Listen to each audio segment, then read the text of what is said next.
It's something that we do every single day. We all have to talk and speak to others, unless you're some Himalayan monk living in a cave. And sometimes people think that that is true meditation, to be in silence and not speak anything at all. But higher than that is to dovetail your words for spreading of Krishna consciousness, higher consciousness. People sometimes ask, what is Krishna consciousness? I tell them that Krishna means the all-attractive, or the most beautiful. So Krishna consciousness means to have the most beautiful consciousness. And so our philosophy is teaching that anything in this world has the potential to become spiritual, whether it's the material objects, whether it's our material activities, or whether it's our words. If we're able to dovetail or to shift them to a proper channel, proper consciousness, then we can spiritualize not only our life but the lives of others. Just like when you see a rising wave, it's able to lift all boats. So a rising consciousness can lift up all people. And so if we elevate ourselves to a higher platform, then we can do a lot of good in this world. And ultimately, life is a mission. To be Krishna conscious means to be mission conscious. And because this is a movement, we're meant to move. And our only duty in life is to see the happiness of others. There's this show called Jerry Springer, and there's a child about to be born, and the woman is saying, "This is not my child," or the man is saying, "That's not my child," and the woman is saying, "It is your child." And when they read the results and they say whose child it belongs to, and it turns out to be the man's child, the man runs out of the building saying, "Oh my God, no, I don't want to raise this kid." And the woman's dancing saying, "I told you it's your child, now you better bow down." And I'm just thinking, there's this child in this womb, and he's about to come out to a father who doesn't even want him, and to a woman who's practically intoxicated. And how much the world has shifted. So we got to shift it back. We got to do what we can to help inspire the new generation in teaching them higher values in life. We have 4 regulative principles, and sometimes when we say these principles to people, they think it's impossible. They think it's very hard to do. But we have to look at these principles in a proper mindset. Just like as you're driving a car, when you look to the left and right and you're on the freeway, you'll notice that there's guardrails. And the reason that there's guardrails is to protect you. It's not trying to limit you, it's trying to protect you.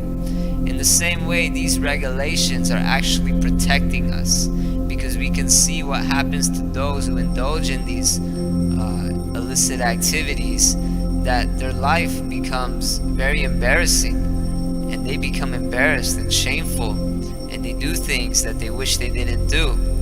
And then we look at our life, that we just perform a little bit of austerity and try to stay away from these illicit activities, and how happy we actually become. It's called tapodivyam, divine austerity. And so we do that to be more conducive to Krishna consciousness. And just like Krishna appeared from the nose of Lord Brahma as Varaha, and Krishna appeared in front of Prahlad Maharaj inside of a pillar as Lord Nrsimha, Krishna can also appear in the form of the Bhagavad Gita. And through the Bhagavad Gita, Krishna can come out. These are his words. And today we're talking about austerity of speech. And if we're able to speak topics relating to spiritual higher consciousness, vibrating from sources like Bhagavad Gita, Srimad Bhagavatam, we can really purify the atmosphere. We have great saints in our movement. One of them, his name is Bhakti Tirtha Swami. He already left his body and went back to Godhead. But when he was here, he was very innovative.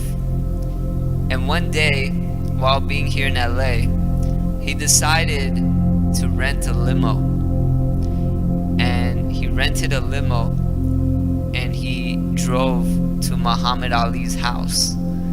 And because he had the limo, he looked like a prestigious person, and he was actually able to get in all the way to the door and speak to Muhammad Ali. And he became Muhammad Ali's mentor and guru to a certain extent.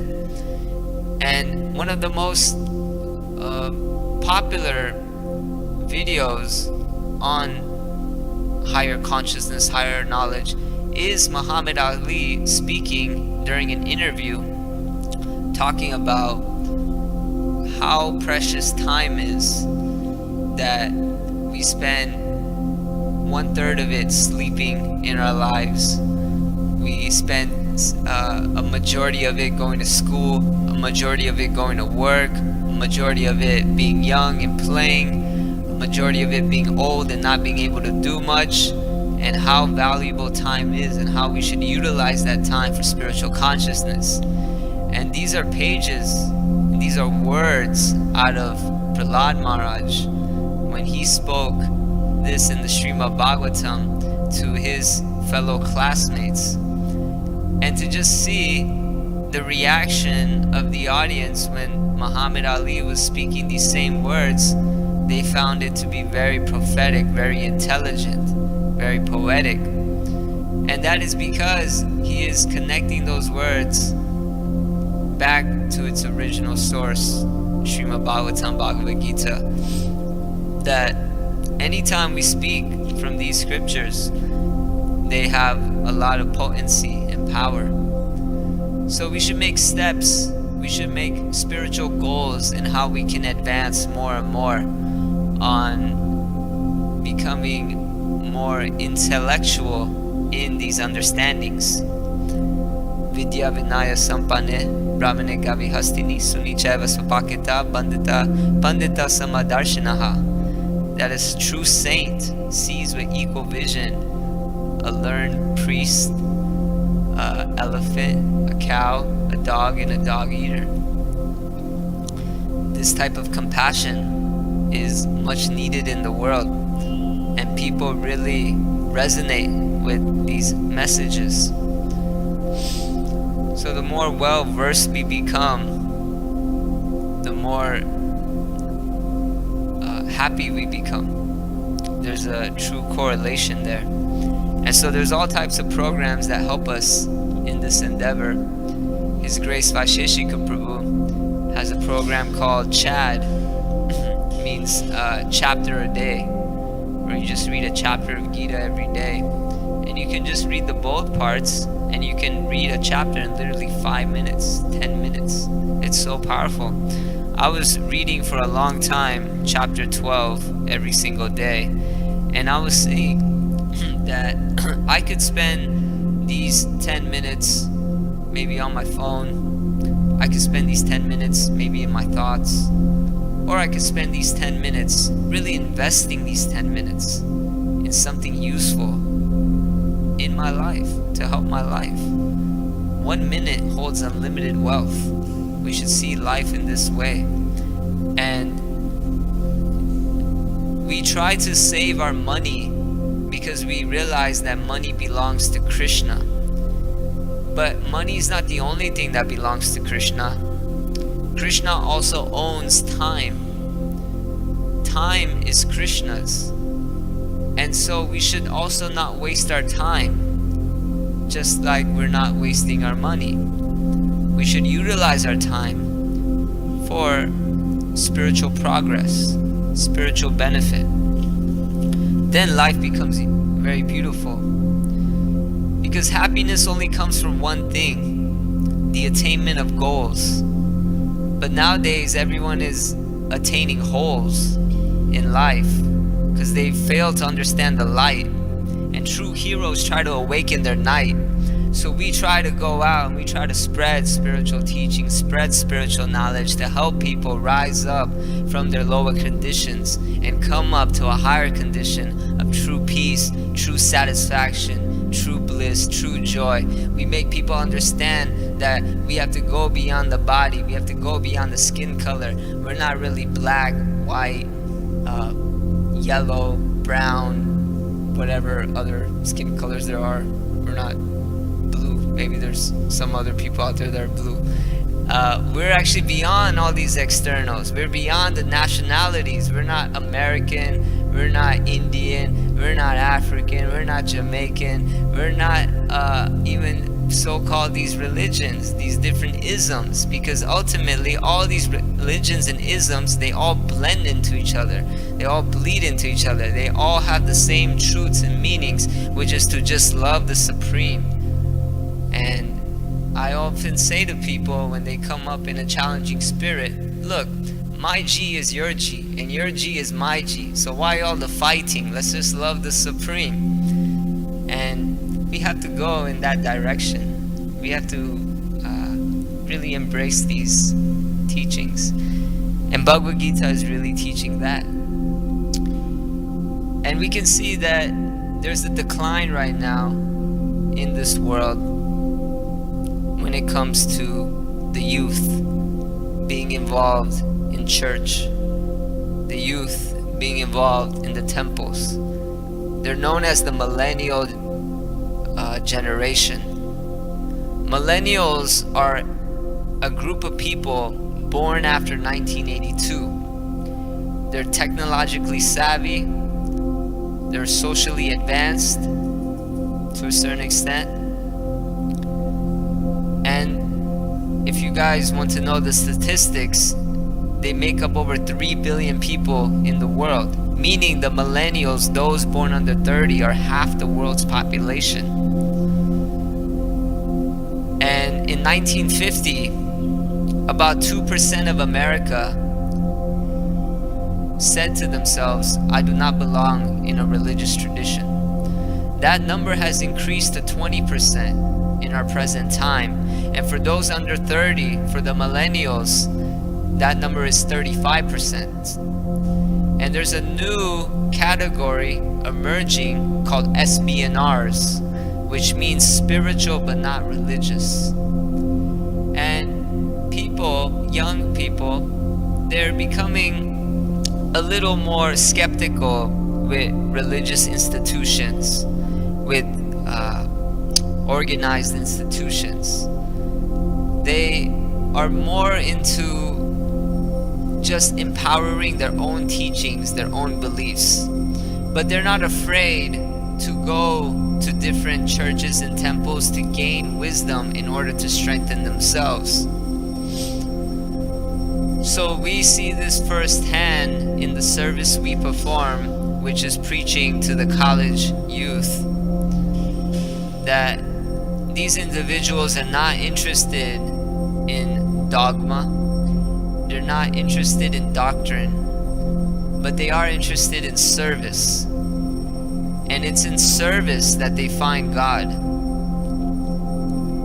So the way that we've been able to attract the youth generation is by immediately giving the youth service, giving them opportunities to engage themselves in devotional service. When I was giving a talk at USC, I ended my talk by saying that if anybody here is interested in coming to our temple on a Sunday at 5 p.m. and having the opportunity to feed 500 people for free, please let me know. At least 85% of the people came up to me after the class and wanted to volunteer for that service.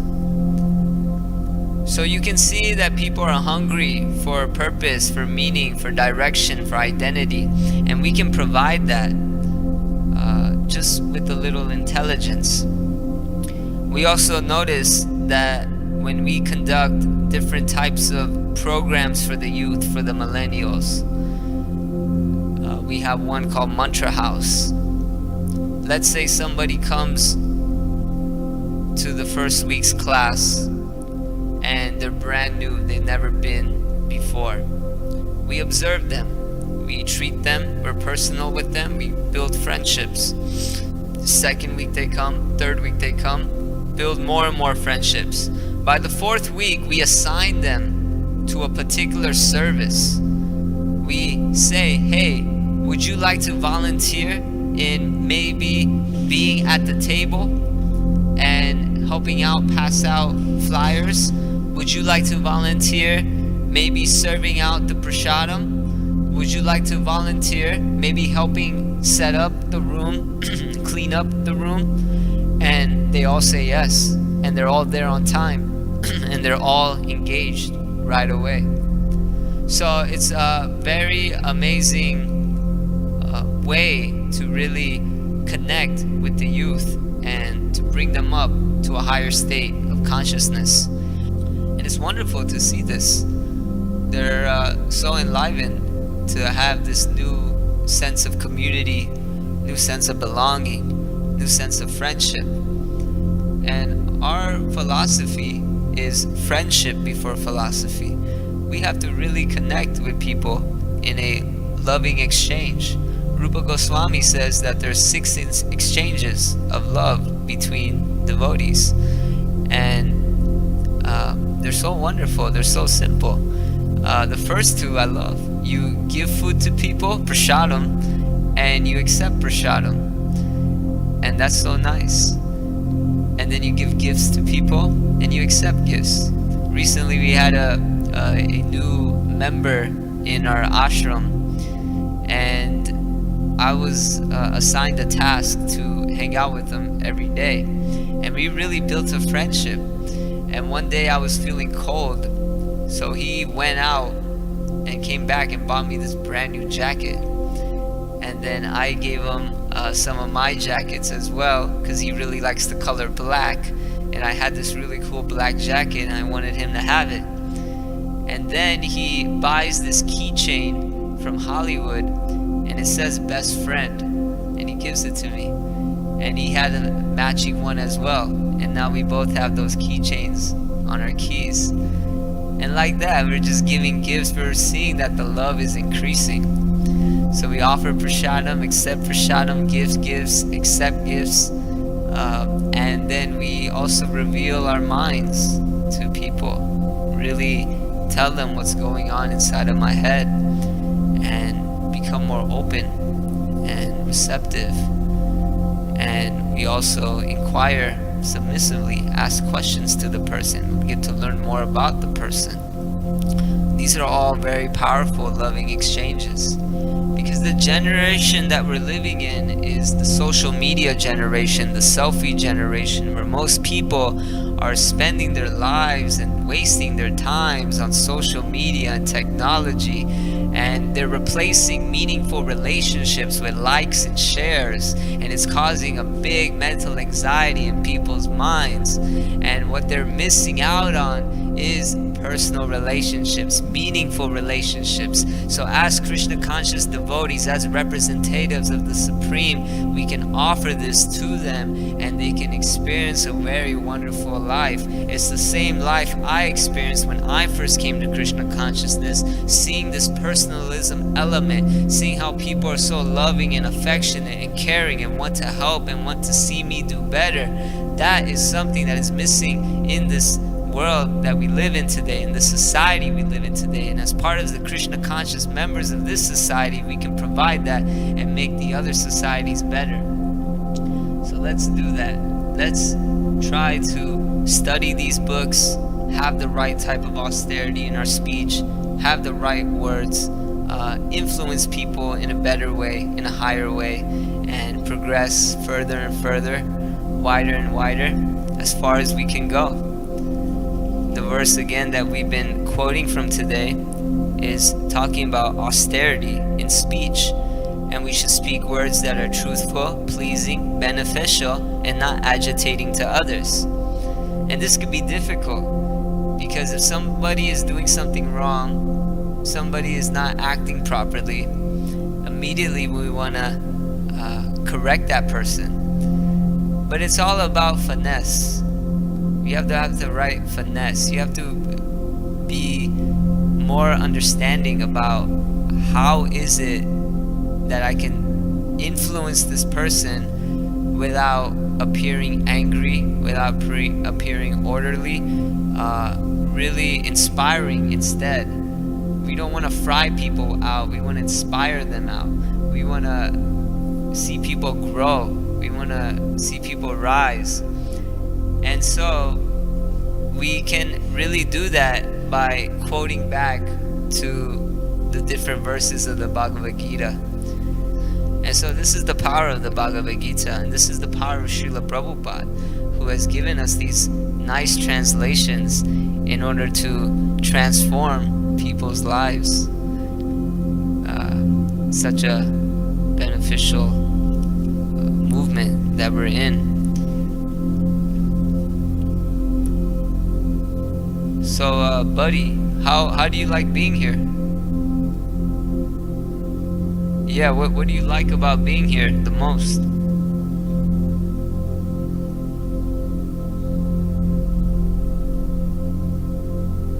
Devotees?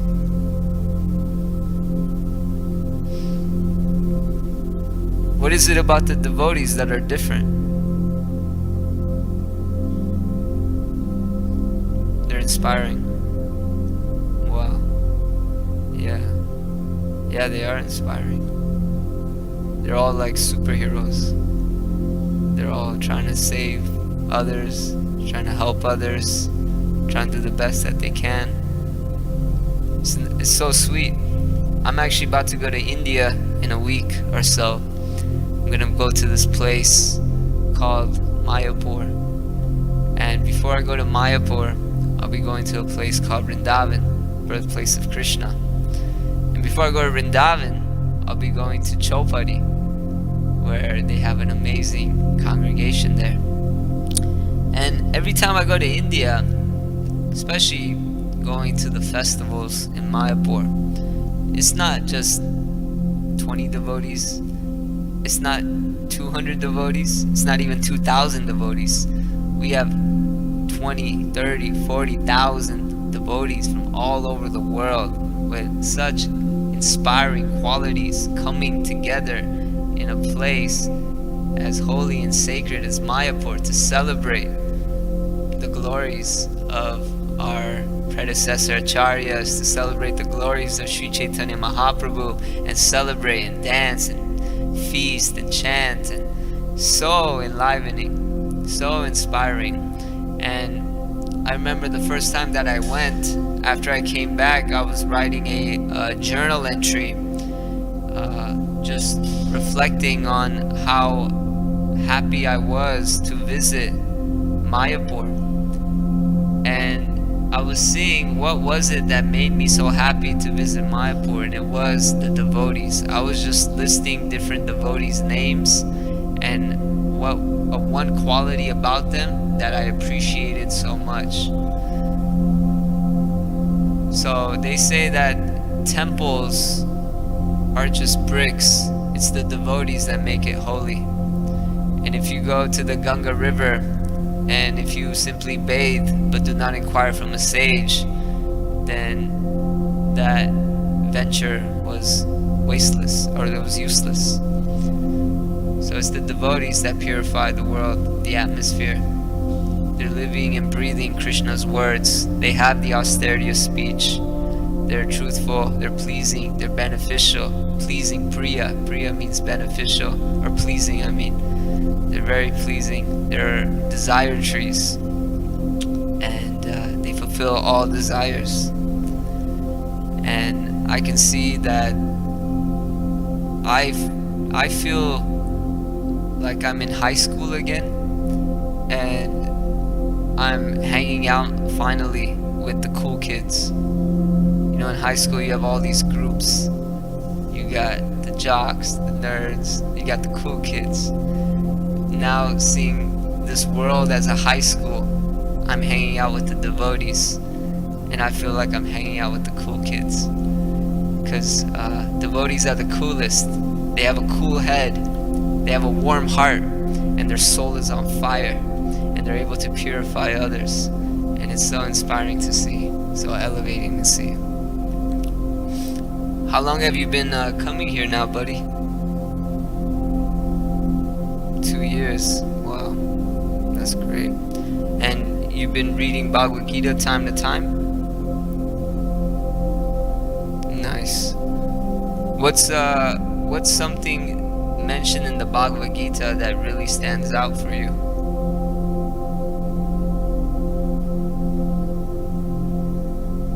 The principles?